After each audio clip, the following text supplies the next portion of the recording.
ओम शांति। ब्रह्मा बाबा को इस ईश्वरीय ज्ञान का, इस ईश्वरीय पढ़ाई का कितना महत्व था।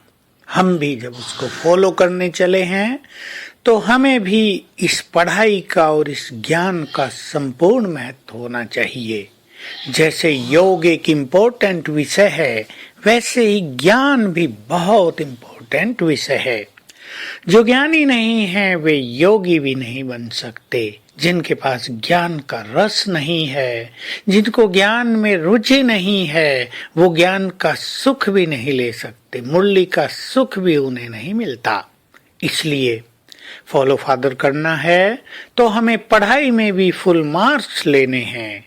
ज्ञान को बहुत गहराई से समझना है। ये ज्ञान हमारे सद्विवेक का निर्माण करता है। इस ज्ञान से हमारी बुद्धि दिव्य होती है।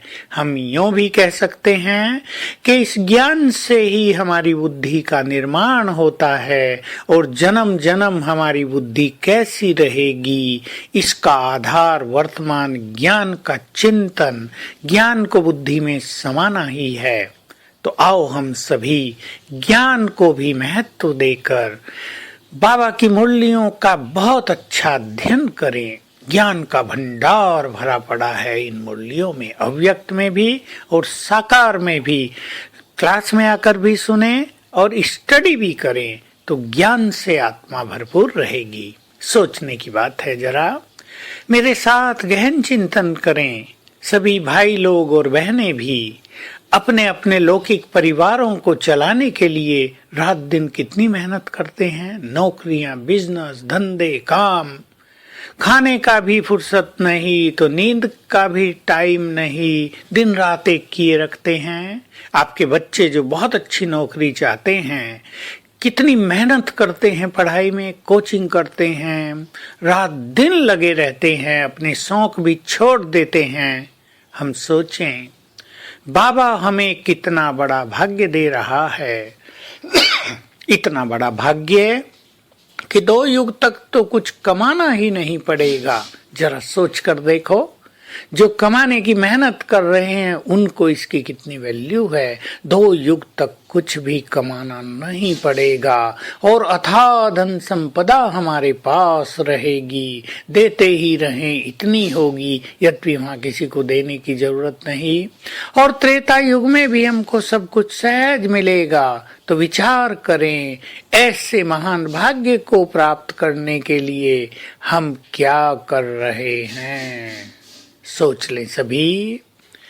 अगर हम इस समय को महत्व नहीं देंगे, अपने से मेहनत नहीं करेंगे, समय व्यर्थ में ही गंवाते रहेंगे तो हमें क्या मिलेगा।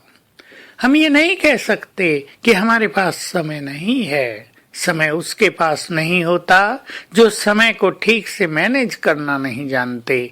समय उसके पास नहीं होता जो समय को वेस्ट करते हैं। समय उसके पास नहीं होता जो थोड़े से काम में बहुत लंबा चौड़ा समय बिता देते हैं। इसलिए समय को बचाना ये अपने हाथ में है। आप सब जानते हैं, जिस काम को हम महत्व देते हैं, जिस कार्य में हमारी रुचि होती है, उसके लिए हमारे पास समय की कोई कमी नहीं होती। तो संगम युग के इस समय को संपूर्ण महत्व देते हुए हम अपनी पुरुषार्थ की गति को तेज करें और अपने अंदर ज्ञान का बल भरें। मैं सभी से कहूंगा कि कम से कम 16 बहुत पावरफुल ज्ञान की पॉइंट अपनी विशेष डायरी में लिखें। एक पेज पर एक पॉइंट लिखें, ऐसी पॉइंट जो आत्मा को सुख दे, नशे में ले चले, उड़ा दे, एकाग्र करे, जागृत कर दे। उनको पढ़ते रहें तो ज्ञान का बल बढ़ता रहेगा। तो आज सारा दिन बहुत अच्छी तरह से 5 स्वरूपों का अभ्यास करेंगे। अपने देव स्वरूप को देखेंगे। हम कैसे देवता थे, ऐसे थे, सर्वगुण संपन्न, कंचन काया, चेहरों पे दिव्यता, धन धान्य से भरपूर। फिर अपने पूज्य स्वरूप को देखेंगे। हम विघ्न विनाशक गणेश थे या अष्टभुजाधारी देवी के रूप में हमारी पूजा हुई या महाविष्णु के रूप में हमारी मान्यता रही, कोई भी अपना पूज्य स्वरूप अपने सामने लाते रहेंगे।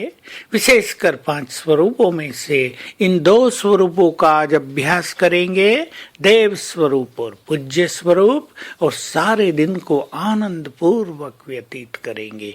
ओम शांति।